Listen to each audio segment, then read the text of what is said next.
আসসালামু আলাইকুম রহমতুল্লাহি ওবরকাতুহু। সম্মানিত দর্শক, আওয়ামী লীগের অসংখ্য নেতা এখন পালিয়ে ভারতে আছেন এবং তাদের একটা বিরাট অংশ কলকাতাতে আছেন। কিভাবে গেলেন, কখন গেলেন, এটা নিয়ে বহু প্রশ্ন। এবং কলকাতাতে যারা রয়েছেন তারা আওয়ামী লীগের রাজনীতিতে একটা সময় খুবই, যাকে বলা হয়, প্রভাবশালী ছিলেন এবং আগে জানা না গেলেও অনেকের বিরুদ্ধে সীমাহীন দুর্নীতির অভিযোগ এখন সামনে চলে আসছে। আওয়ামী লীগের যে একজন স্বরাষ্ট্রমন্ত্রী ছিলেন আসাদুজ্জামান খান কামাল, হাঁটা চলা কথাবার্তা দেখলে মনে হতো একেবারে সাক্ষাৎ ফেরেশতা। ভাজা মাছটা উল্টে খেতে জানেন না এবং তার ভাবভঙ্গি দেখলে মনে হতো যে স্বরাষ্ট্র মন্ত্রণালয়ে যা কিছু অপকর্ম সব কিছু মূলত শেখ হাসিনার নির্দেশে হয়, কিংবা যখন বেনজির ছিলেন বেনজির নির্দেশে হতো, কিংবা ডিবির যত কর্মকাণ্ড সব হারুনের নির্দেশে হতো, কিংবা মনিরের নির্দেশে হতো যখন মনির ডিবি প্রধান ছিলেন। কিন্তু এখন আমরা বুঝতে পারছি যে সব শয়তানের মূল এই আসাদুজ্জামান খান কামাল, অর্থাৎ স্বরাষ্ট্রমন্ত্রী কামাল। এখন কামাল শুধু যে এই বাহিনীটিকে কলঙ্কিত করেছেন, পাপময় করেছেন তা নয়, তিনি তার নিজের জীবন, জীবিকা, ছেলে সন্তান, পরিবার পরিজন, আত্মীয় স্বজন, বন্ধু বান্ধব সবাইকে বিপদের মধ্যে ফেলে দিয়েছেন। দুই হাতে অর্থকড়ি লোপাট করেছেন। শুধুমাত্র কাউরান বাজার থেকে তিনি প্রতিদিন 1 কোটি টাকা চাঁদা আদায় করতেন। এইরকম খবর এখন লোকমুখে চাও। এরপর এই জমি দখল, ওই জমি দখল, কক্সবাজারে তার গুণধর পুত্র কত শত বিঘা জমি যে দখল করেছেন তার কোনো হিসেব বা নিকেশ নেই। এখন এই কামালের, সাবেক স্বরাষ্ট্রমন্ত্রী বা পুলিশ মন্ত্রী কামালের একটি ছবি ভাইরাল হয়ে পড়েছে। তিনি কলকাতাতে আছেন এবং কলকাতাতে থাকা অবস্থায় তিনি আবার দাড়ি মুবারক রেখেছেন। আল্লাহর পথে গিয়েছেন এবং দাড়ি মুবারক রেখে নামাজ পড়েন না কি করেন আল্লাহ একমাত্র তিনি ভালো বলতে পারবেন। দাড়ি নিয়ে কথা বলাটাও আমি মনে করি যে শালীনতার পর্যায়ে পড়ে না। এই মানুষগুলো, অর্থাৎ আসাদুজ্জামান খান কামাল এবং তার মতো যারা মানুষ আওয়ামী লীগের মধ্যে যারা লুকিয়েছিলেন কিন্তু দুই হাতে অর্থ লোপাট করেছেন, তারা শেখ হাসিনাকে, শেখ পরিবারকে, বঙ্গবন্ধুকে কিভাবে ডুবিয়েছেন এবং কি পরিমাণ ডুবিয়েছেন এখন আওয়ামী লীগের যারা সাধারণ মানুষ তারা হাড়ে হাড়ে টের পাচ্ছেন। আওয়ামী লীগের লোকজন এ সকল দুর্নীতিবাজ, এ সকল দুর্নীতিবিদ, অপদার্থ এই লোকদের প্রতি এতটা বিরক্ত, এতটা বিক্ষুব্ধ যে তারা যদি সুযোগ পেত তাহলে গণপিটুনি দেওয়ার জন্য বাইরের লোক লাগতো না। আওয়ামী লীগের লোকই তাদেরকে গণপিটুনি দিয়ে রীতিমতো পাগার পার করে দিতেন, দুনিয়া থেকে একেবারে মাটির তলে পাঠিয়ে দিতেন। তো যেটা বলছিলাম যে এরা পালিয়ে কলকাতাতে চলে গিয়েছেন এবং কলকাতাতে গিয়ে তারা ভিক্ষা করছেন না, তারা কলকাতাতে গিয়ে কোনো কাজ করছেন না, বরং কলকাতার অভিজাত হোটেলগুলোতে, তারপর সেখানকার পাব, ডিস্কো, ক্যাবারেগুলোতে, জুয়ার আড্ডাতে, যাদের একটু মেয়ে মানুষের অভ্যাস আছে তারা পতিতালয়গুলোতে সময় কাটাচ্ছেন। এবং এই অভিযোগ এদের বিরুদ্ধে ছিল 1971 সনে। যে যা হোক, তারা সেখানে আছেন এবং তাদের ছবি তুলতে গিয়ে যখন সাংবাদিকরা ক্যামেরা তাক করছিলেন ঠিক সেই সময় তারা ভয় পেয়ে অনেকটা চোরের মতো সেখান থেকে পালিয়ে গিয়েছেন। আমরা যারা বাংলাদেশে আছি আমরা এখন এই যে তাদের কলকাতায় পালিয়ে যাওয়া এই বিষয়গুলো নিয়ে আলোচনা করতে পারি যে তারা লোকচক্ষুর অন্তরালে একেবারে শেষ পর্যায়ে আমাদের এই যারা এখন ক্ষমতায় রয়েছে তাদের কারোর মদদে তারা কি পালিয়ে গেলেন নাকি কৌশল করে পালালেন?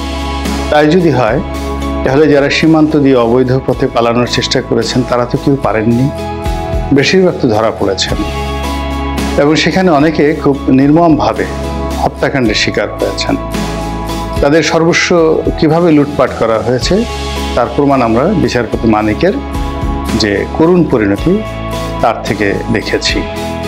তো সেক্ষেত্রে বিপ্লব কোথায়, হারুন কোথায়, মেহেদি কোথায়? এরকম পুলিশের অন্তত 50 জন কুখ্যাত আওয়ামী ক্যাডার যারা মানুষের জীবনকে অতিষ্ঠ করে ফেলেছিল, তারা কি বাংলাদেশে আছে? না তারাও এই কলকাতাতে গিয়ে আছে সংঘবদ্ধভাবে। তো দ্বিতীয়ত যারা রাজনৈতিক ব্যক্তিত্ব, ইতিমধ্যে আমরা জানতে পেরেছি শামীম ওসমান এবং তার পরিবার, শেখ পরিবারের অনেক সদস্য এবং তাদের পরিজন অর্থাৎ স্ত্রী পুত্র কন্যা সহ অনেকেই নিরাপদ এবং নিশ্চিন্তে ভারতে গিয়েছেন এবং ভারতে তাদেরকে থাকতে হবে, পালাতে হবে। এই জিনিসগুলো তারা সেখানে আগেই আয়োজন করে রেখেছিলেন। অনেকের বাড়ি আছে, অনেকের গাড়ি আছে, তারপর সেখানে ব্যাংক ব্যালেন্স আছে, অনেকের বিকল্প পাসপোর্ট আছে, অনেকের ভিসা আছে। আর ভিসা পাসপোর্ট ছাড়াও যেহেতু ভারত তাদের দাদার বাড়ি, অনেকের বাবার বাড়ির মতোই, শ্বশুর বাড়ির মতোই, তো ভারতে তারা সব কিছু সুন্দরভাবে তারা সেখানে সংরক্ষণ করে রেখেছে। ফলে কি হলো, এই বাংলাদেশের মানুষকে দুর্ভোগ দুর্দশায় ফেলে, নিরীহ আওয়ামী লীগ নেতাকর্মীদেরকে দুরূহ অবস্থার মধ্যে ফেলে কলকাতায় গিয়ে তাদের বৃত্ত এবং বিলাসে মত্ত হতে তাদের বিবেকে বাধে না। তারা সেখানে আরামে আছেন, আয়েশে আছেন। কাজেই এই জিনিসগুলো চলতে দেয়া যায় না। চলতে দেয়া যায় না এই কারণে যে এরা এক একটা গোখরা সাপের মতো, বিষধর গোখরা সাপ, কালনাগিনীর মতো। তাদের হাতে অর্থ আছে, বৃত্ত আছে, ক্ষমতা আছে এবং তাদের অনেক ক্যাডার বাংলাদেশে আছে। তারা কলকাতা থেকে যদি কোনো নির্দেশ দেয়, এই ঢাকা শহরে আগুন লাগানোর মতো অসংখ্য দুর্বৃত্ত রয়েছে এবং তাদের হাতে এত টাকা, অঢেল টাকা, এবং তারা যেটা পাচার করেছে প্রায় 12 লক্ষ কোটি টাকা। আবার বলছি, প্রায় 12 লক্ষ কোটি টাকা তারা বিশ্বের বিভিন্ন দেশে পাচার করেছে। তো 12 লক্ষ কোটি টাকা লাগবে না, মোটামুটি 200-300 কোটি টাকা যদি এই দুর্বৃত্তরা খরচ করে, তাহলে বাংলাদেশের পাটের গুদামগুলোতে আগুন লাগানো, মার্কেটগুলোতে আগুন লাগানো, বাস গাড়িতে আগুন লাগানো, পেট্রোল বোমা মেরে আগুন সন্ত্রাস তৈরি করা এদের জন্য কোনো বিষয় নয়।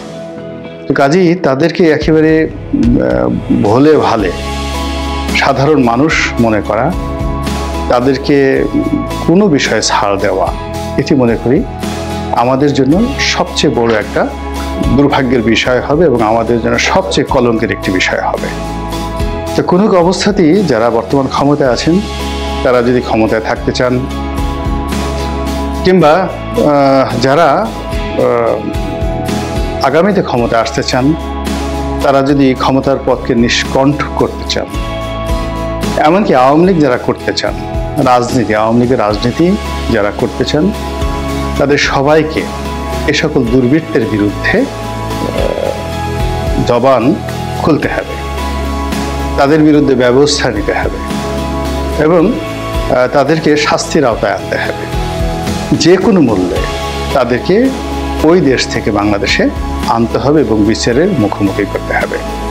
বাংলাদেশে একজন মান্নানকে ধরে, একরামকে ধরে, পলককে ধরে কোনো লাভ হবে না, এমনকি সালমান এফ রহমানকে ধরেও কোনো লাভ হবে না। এর কারণ হলো সালমান এফ রহমানের হাজার হাজার কোটি টাকা বিনিয়োগ রয়েছে বাংলাদেশে, কিন্তু এই সকল লোক যারা শুধুমাত্র রাষ্ট্রটা নিয়েছে এবং খেয়েছে, এক পা রেখেছে ভারতে, এক পা রেখেছে বাংলাদেশে এবং জীবনের শেষ ক্ষণ পর্যন্ত তারা বাংলাদেশের সর্বনাশ করেছে। কাজেই এই লোকগুলোকে ফিরিয়ে আনতে হবে যে কোনো মূল্যে, যদি এই রাষ্ট্রের অস্তিত্ব টিকিয়ে রাখতে হয়। আর সেটা যদি আমরা করতে ব্যর্থ হই, আগামী দিনে এদের দ্বারাই আমাদের স্বাধীনতা এবং সার্বভৌমত্ব লুণ্ঠিত হবে। আমরা এ সকল রাক্ষস টাইপের মানুষের কবলে আবার পড়ব এবং এরা ওখানে থেকে যে ছড়ি ঘুরাবে, তার ফলে টেকনাফে আগুন লাগবে, তেঁতুলিয়াতে বন্যা হবে, বরিশালে গরু চুরি বেড়ে যাবে এবং পুলিশ কাজ করবে না। এই যে এখনো পর্যন্ত যে বিশৃঙ্খলাগুলো চলছে, আপনার কি মনে হয় যে এটি কেবলই মাত্র বিশৃঙ্খলা? এর পিছনে কি কোনো রকম কোনো দুর্বৃত্তের হাত নেই? অবশ্যই আছে। কাজেই যাদেররা কলকাতাতে বৃত্ত বিলাসে মত্ত এবং কলকাতা থেকে ফিরে এসে বাংলাদেশে যারা বিশাল একটি সাম্রাজ্য প্রতিষ্ঠা করার স্বপ্নে বিভোর, তাদের সেই সুখ স্বপ্ন বর্তমান সরকার এবং আগামীর যারা সরকার গঠন করবেন তারা রাজনৈতিকভাবে, রাষ্ট্রীয়ভাবে মোকাবেলা করতে না পারবেন, ততদিন পর্যন্ত আমাদের এই দেশের যে রাজনীতি, অর্থনীতি একটা স্থিতিশীলতা মধ্যে আসবে না এবং আমরা বিপদ এবং বিপত্তির মধ্যে পড়তে থাকব। আল্লাহ আমাদের সবাইকে হেদায়েত দান করুন এবং হেফাজত করুন। আসসালামু আলাইকুম ওয়া রাহমাতুল্লাহি ওয়া বারাকাতুহু।